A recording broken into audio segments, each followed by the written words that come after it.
par les gens des questions de retraite, de répartition des richesses, de société. Donc on est vraiment dans un moment inédit.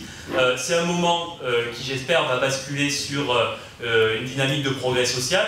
C'est pas complètement gagné, il faut continuer à travailler ça, parce que ça peut aussi se traduire en colère sourde et en montée du Rassemblement national. Il y a ça aussi derrière dans la période. Donc effectivement, on est à un moment charnière.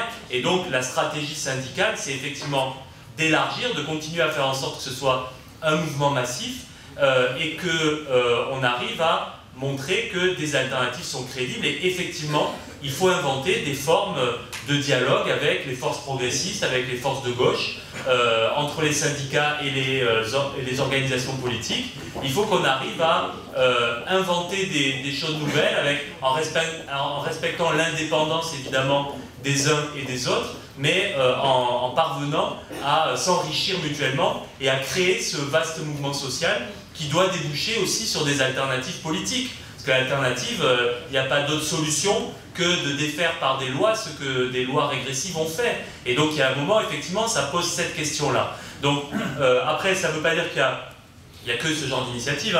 Il y aura des initiatives intersyndicales, de meetings, de contre-conférences, de financement, de tout ce qu'on veut. Et il faudra que ça irrigue dans tous les territoires, quoi. Il faut absolument qu'on arrive à déboucher là sur une deuxième phase du mouvement qui soit à la fois toujours dans la lutte forte et dans l'élaboration, dans la discussion sur le fond pour faire déboucher tout ça vers un progrès social. Et c'est effectivement à ça qu'on doit travailler.